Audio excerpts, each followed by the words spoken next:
Iran Israel ആക്രമിച്ചതിന് പ്രത്യാക്രമണമായി ഇസ്രായേലും അമേരിക്കയും സംയുക്തമായ രീതിയിൽ ഇറാനിലെ തെഹ്റാനിലെയും ഇസ്ഫഹാനിലെയും പ്രധാനമായിരിക്കുന്ന മേഖല ആക്രമിച്ചതായിരിക്കുന്ന സ്ഥിരീകരണം റിപ്പോർട്ടായിട്ട് പുറത്തു വന്നു.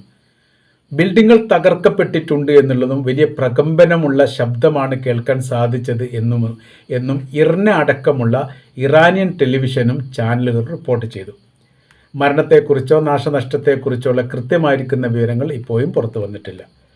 ഈ ഒരു ആക്രമണം നടന്നതിൻ്റെ തൊട്ട് പിറകെ ഇറാൻ ഇസ്രായേലിനെ തിരിച്ചടിച്ചു. ഇസ്രായേലിനും അമേരിക്കയുടെ സൈനിക ബേസ് കേന്ദ്രീകരിച്ചുകൊണ്ട് സൗദിയിലേക്കും മിസൈൽ പായിച്ചിരിക്കുന്ന വിവരം പുറത്തു വന്നു. ഓപ്പറേഷൻ നാസർ എന്ന പേരിൽ ഇറാൻ അത് ആരംഭിച്ചിരിക്കുന്നു എന്ന തരത്തിൽ വിദേശകാര്യമന്ത്രി അബ്ബാസ് അറാഞ്ചിയുടെ ഒരു പ്രസ്താവന കാണാൻ വേണ്ടി സാധിച്ചു. ഞങ്ങളത് ആരംഭിച്ചിരിക്കുന്നു. IDFിൻ്റെ സൈനിക കേന്ദ്രങ്ങൾ ചാരമായി പോയി എന്നുള്ള തരത്തിൽ 12 അടക്കമുള്ള ഇസ്രായേലി മാധ്യമങ്ങൾ ചില പരാമർശങ്ങൾ നടത്തിയതായിരിക്കുന്ന റിപ്പോർട്ടും പുറത്തു വരുന്നുണ്ട്. ഹൈഫ തുറമുഖത്തിൻ്റെ ഒരു ഭാഗം അപ്പാടെ കത്തിയെരിയുന്ന രീതിയിലുള്ള ഹൈപ്പർസോണിക് മിസൈൽ ആക്രമണമാണ് നടന്നത് എന്ന തരത്തിലുള്ള റിപ്പോർട്ടും കാണാൻ വേണ്ടി സാധിക്കുന്നു. മാരക പ്രഹരശേഷിയുള്ള മിസൈൽ നഗരത്തിൻ്റെ വ്യത്യസ്ത ഭാഗങ്ങളിൽ പതിച്ച കാരണത്താൽ ഇസ്രായേലിൽ വലിയ രീതിയിലുള്ള നാശങ്ങളും നഷ്ടങ്ങളും അനുഭവിക്കുന്നു അല്ലെങ്കിൽ സംഭവിച്ചിരിക്കുന്നു എന്ന് പടിഞ്ഞാറൻ മീഡിയകൾ ഈ വിഷയവുമായിട്ട് ബന്ധപ്പെട്ട് റിപ്പോർട്ട് ചെയ്യുകയും ചെയ്തു. അതോടൊപ്പം തന്നെ അൽഖർജ് കേന്ദ്രമാക്കിയിട്ടുള്ള പ്രിൻസ് സുൽത്താൻ എയർബേസ്, അത് അമേരിക്കയുടെ വാടക എയർബേസാണ്. ഈ മേഖല കേന്ദ്രീകരിച്ചുകൊണ്ടും ഇറാൻ ആക്രമണം നടത്തി. അത് മേഖലയിൽ വലിയ രീതിയിലുള്ള സംഘർഷാവസ്ഥ ഉണ്ടായി, വലിയ രീതിയിൽ തീപിടുത്തങ്ങൾ ഉണ്ടായിരിക്കുന്ന റിപ്പോർട്ടും പുറത്തു വന്നു. യുദ്ധവിമാനങ്ങൾ ഉയർന്നു പൊന്തിയത് ഇറാഖിൽ നിന്നാണ് എന്നതിനാൽ തീർച്ചയായിട്ടും ഇതിൽ അമേരിക്കക്ക് പങ്കുണ്ട് എന്ന് ഇറാൻ സ്ഥിരീകരിക്കുകയാണ് ചെയ്തത്.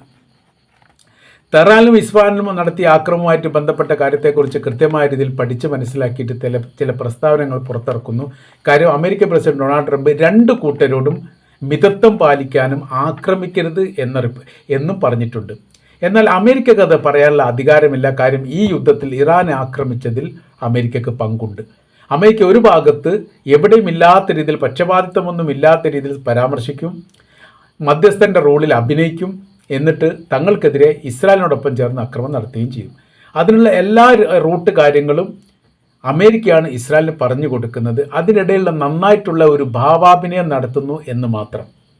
കാര്യം എന്ന് പറയുന്നത്, അമേരിക്ക ഇല്ലെങ്കിൽ ഒരിക്കലും ഇസ്രായേലിന് നിലനിൽപ്പില്ല. പരസ്പരം അങ്ങോട്ടും ഇങ്ങോട്ടൊക്കെ പല പോർവിളികളും ഇസ്രായേലിൻ്റെ പ്രധാനമന്ത്രി അമേരിക്കയുടെ പ്രസിഡന്റ് തമ്മിലൊക്കെ നടത്തിയിട്ടുണ്ടെങ്കിലും അതൊക്കെ ഒരു നാടകത്തിൻ്റെ ഭാഗമായിട്ടാണ് എന്നല്ലാതെ അതിനപ്പുറമൊന്നും ഇല്ല. കാര്യം എന്ന് പറഞ്ഞാൽ ഇസ്രായേൽ എന്ന് പറയുന്നത്, അമേരിക്ക എന്ന് പറഞ്ഞ ഇസ്രായേലിൻ്റെ ജീവനാഡിയാണ്. തിരിച്ച് അങ്ങോട്ടും അങ്ങനെ തന്നെയാണ്.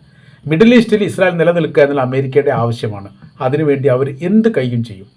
അപ്പോൾ അത് അമേരിക്കയോട്, അറേബ്യൻ രാജ്യങ്ങളോട് വലിയ താല്പര്യമുള്ള രീതിയിലും അവരോട് വലിയ സ്നേഹമുള്ള രീതിയിലും അഭിനയിക്കും എന്നല്ലാതെ യഥാർത്ഥത്തിൽ എല്ലാ അറബ് രാജ്യങ്ങളും പോയാലും ഇസ്രായേൽ നിലനിൽക്കണം എന്നുള്ളതാണ് അമേരിക്കയുടെ താല്പര്യം. അതിനനുസരിച്ചുള്ള നീക്കങ്ങളാണ് പല ഘട്ടങ്ങളിലും ചെയ്യാറുള്ളത് എന്നുള്ളതാണ്. ഇറാൻ്റെ ആക്രമണത്തോടനുബന്ധിച്ച് ഇസ്രായേലിൻ്റെ അകത്ത് വലിയ രീതിയിലുള്ള വിഷയങ്ങൾ ഉണ്ടായിട്ടുണ്ട്. റെഡ് അലർട്ട് രാജ്യത്തുടനീളം പ്രഖ്യാപിച്ചു. ഹൈഫ, ടെൽ അവീവ് പോലെയുള്ള നഗരങ്ങളിൽ ജനങ്ങൾ പലായനം നടത്തുന്നതായിരിക്കുന്ന റിപ്പോർട്ട് പുറത്തു വന്നു. ഇത് വന്നതിനോട് കൂടി തന്നെയാണ് അമേരിക്ക ഈ വിഷയവുമായിട്ട് ബന്ധപ്പെട്ട് പ്രതികരിക്കണമെന്ന് ഇസ്രായേലിലെ ചില പ്രതിപക്ഷ സംഘടനകൾ ആവശ്യപ്പെട്ടിട്ടുണ്ട്. നിങ്ങൾ എന്തെങ്കിലും പറഞ്ഞ് ഒഴിഞ്ഞു മാറാൻ പറ്റില്ല, കൃത്യമായ രീതിയിലുള്ള നിലപാട് പറയണം എന്നാണ് പറഞ്ഞതിൻ്റെ ഉദ്ദേശം. ജെറുസലേം, ടെൽ അവീവ് സുരക്ഷിതമല്ലെന്ന് ഇറാൻ പറഞ്ഞു. അത് സുരക്ഷിതമാണ്. ഇത് പറഞ്ഞത് ഇങ്ങനെയാണ്. ഇസ്രായേൽ പറഞ്ഞത് ജെറുസലേം, ടെൽ അവീവ് പോലെയുള്ള നഗരങ്ങളിൽ നിങ്ങൾ സുരക്ഷാ അഭയം തേടണം.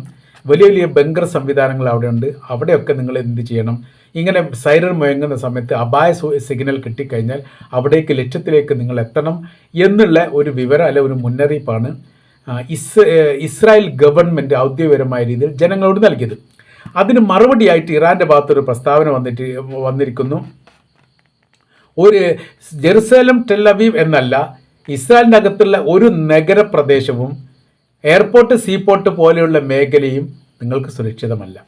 എല്ലാ സർവ്വ മേഖലയും ഞങ്ങളുടെ നിയന്ത്രണത്തിലേക്ക് പതിപ്പിക്കാനും ആ മേഖല ലക്ഷ്യം വെച്ചുകൊണ്ട് ആക്രമിക്കാനും സാധിക്കുന്ന രീതിയിലുള്ള സംവിധാനം ഇറാൻ ആരംഭിച്ചിട്ടുണ്ട്. സുരക്ഷാ മേഖല തേടി നിങ്ങൾ ഒരു പക്ഷേ കടൽ കടക്കണം എന്നുള്ളതാണ്. മെഡിറ്ററേനിയൻ കടൽ കടന്നു പോകേണ്ടി വരും, അല്ലാതെ നിങ്ങൾക്ക് രക്ഷയില്ല എന്നവർ പറയുന്നു. അപ്പോൾ ഹൈഫ തുറമുഖം കത്തിച്ചു എന്നുള്ള തരത്തിലാണ് ആദ്യത്തെ റിപ്പോർട്ടൊക്കെ പുറത്തു വന്നത്. അപ്പോൾ ഒരു ഭാഗത്താണ് പിന്നെ തീപിടുത്തം ഉണ്ടായത്, അണക്കാൻ സാധിച്ചു എന്ന് പറയുന്നു. അത് ശ്രമകരമായ രീതിയിലുള്ള അണക്കലാണ് നടന്നത് എന്നുള്ളതാണ് അതിൻ്റെ റിപ്പോർട്ട്. ചിലർ ഈ ചാനലുകൾ അല്ലെങ്കിൽ പത്രങ്ങൾ ഇങ്ങനെ റിപ്പോർട്ട് ചെയ്തിട്ടുണ്ട്. ഈ ഈവനിങ്ങിൽ ഇറങ്ങുന്ന പത്രങ്ങളൊക്കെ ആണ് ഈ റിപ്പോർട്ട് പറയുന്നത്. പൂരപ്പറമ്പിലെ വെടിക്കെട്ട് പോലെ ഇസ്രായേലിനെ മാറ്റിയിരിക്കുന്നു ഇറാൻ.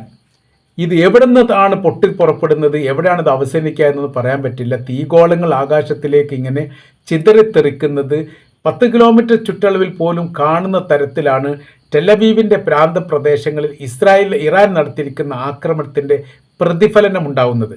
അവിടെ പ്രതിരോധ സംവിധാനങ്ങളൊക്കെ എവിടെ പോയി, അവരെന്തെടുക്കുകയാണ്, ഉറങ്ങിപ്പോയോ എന്നൊക്കെ ചോദിക്കുന്നവരുണ്ട്. അപ്പോൾ ആ തരത്തിൽ അവർക്ക് പ്രതിരോധ സംവിധാനം തീർക്കാൻ പറ്റുമായിരുന്നെങ്കിൽ തീർച്ചയായിട്ടും തടയാൻ വേണ്ടി സാധിക്കുമായിരുന്നു. ആദ്യം 10 ഇട്ടു, അതിൽ 8 പ്രതിരോധിച്ചു എന്ന് ഇസ്രായേൽ പറയുന്നു. 2 മാത്രമാണ് പതിച്ചത് എന്ന്.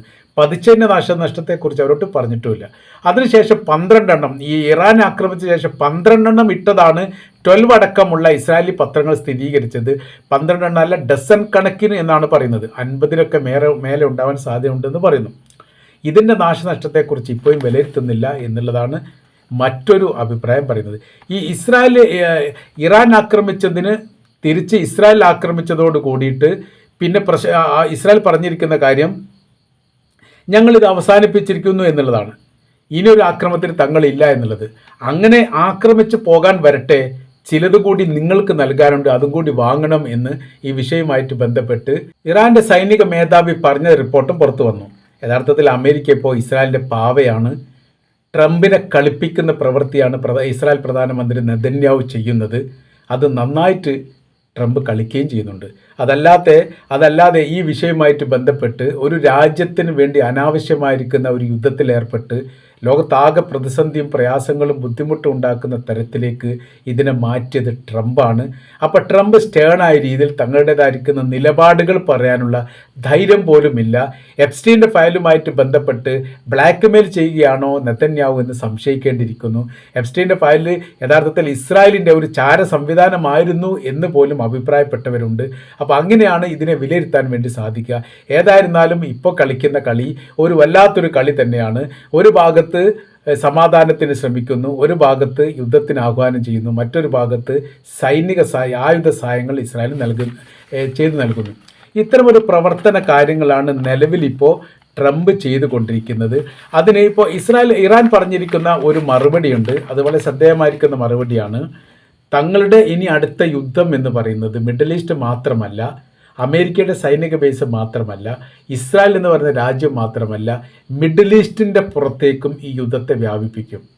10-25 രാജ്യത്തെയൊക്കെ ഒരുമിച്ച് ആക്രമിക്കാനുള്ള കരുത്തും ശക്തിയും നിലവിൽ ഇറാനുണ്ട്. 18 രാജ്യങ്ങളെ നിലവിൽ ഇറാൻ ആക്രമിച്ചിട്ടുണ്ട് വ്യത്യസ്ത സമയങ്ങളിലും കാലങ്ങളിലും. അപ്പം അതിൻ്റെ മറ്റൊരു വേർഷൻ എന്ന് പറയുന്നത് ലോക ചരിത്രത്തിൽ ആദ്യമായിട്ടാണ് പ്രകോപനം ഒന്നുമില്ലാതെ, അതായത് ഇറാന് നേരെ ഒരു ആക്രമണവും ഇല്ലാത്ത രീതിയിൽ തന്നെ ഇറാൻ ഇസ്രായേലിനെ ആക്രമിച്ചത്. എല്ലാ കാലത്തും കേൾക്കാറുള്ള പരാതികളും അതോടൊപ്പം തന്നെ UN സഭാ ചർച്ചയുമായിട്ട് ബന്ധപ്പെട്ട കാര്യത്തിലൊക്കെ വലിയ രീതിയിലുള്ള ചർച്ച വരാറുള്ളതൊക്കെ ഇസ്രായേൽ ആക്രമിച്ചു. അത് ലെബനാനാണെങ്കിലും സിറിയ ആണെങ്കിലും ഈജിപ്തിനാണെങ്കിലും ജോർദാനാണെങ്കിലും മറ്റേതെങ്കിലും രാജ്യങ്ങളാണെങ്കിലും അവരൊക്കെ ആക്രമിച്ചു. ഇസ്രായേലിന് പ്രശ്നങ്ങൾ ഉണ്ടാക്കി. പ്രത്യേകിച്ച് പലസ്തീൻ്റെ വിഷയങ്ങളാണ് സാധാരണ. ഗസയാണ് ഒരു ഭാഗത്ത്, വെസ്റ്റ് ബാങ്ക് ഒരു ഭാഗത്ത്, പല ഭാഗങ്ങളും അതിർത്തി പങ്കിടുന്ന ഈജിപ്ത് മറ്റൊരു ഭാഗത്ത്. ഇവരെല്ലാവരും ഇസ്രായേലിനെ കുറ്റപ്പെടുത്തി പല ഘട്ടത്തിൽ പറയുകയും ഇതിന് തങ്ങളെ സംബന്ധിച്ചിടത്തോളം അത്തരമൊരു സംഭവങ്ങൾ ഇല്ലാത്ത രീതിയിൽ നിങ്ങൾ ഇടപെടൽ ചെയ്യണം, അതായത് അപേക്ഷ അല്ലെങ്കിൽ നിർദ്ദേശം അല്ലെങ്കിൽ ഈ കാരുണ്യപരമായിരിക്കുന്ന സേവനം എന്നൊക്കെ പറയുന്ന തരത്തിൽ തായ്മയോട് കൂടിയിട്ടുള്ള ഒരു അപേക്ഷകളാണ് പല ഘട്ടങ്ങളിൽ UN സഭയിൽ ഇസ്രായേലിനെതിരെ എത്തുന്നത്. ഇസ്രായേലിനെ ആക്രമിക്കാൻ മാത്രം ധൈര്യമുള്ളവർ ലോകത്തില്ല എന്നുള്ളത് ഉറപ്പായിട്ടും ഞങ്ങൾ വിശ്വസിക്കുന്നു എന്ന് പല ഘട്ടങ്ങളിലായിട്ട് ഇസ്രായേലിലെ മാറി മറിഞ്ഞ പ്രധാനമന്ത്രിമാർ പറഞ്ഞതാണ്. അപ്പോൾ ഇന്ന് നടന്നിരിക്കുന്ന സംഭവം, അതായത് ഇന്നലെ രാത്രി നടന്നിരിക്കുന്ന സംഭവം എന്ന് പറഞ്ഞാൽ ഇറാൻ ഇസ്രായേലിനെ ആക്രമിച്ചു എന്നുള്ളതാണ്. അത് നിസ്സാരമായിരിക്കുന്ന സംഭവമൊന്നുമല്ല. ഇറാനെ ആക്രമിച്ചുള്ള തിരിച്ചടിയല്ല, ലെബനാനെ ആക്രമിച്ചുള്ള തിരിച്ചടിയാണെന്നൊരു പ്രത്യേകതയുണ്ട്.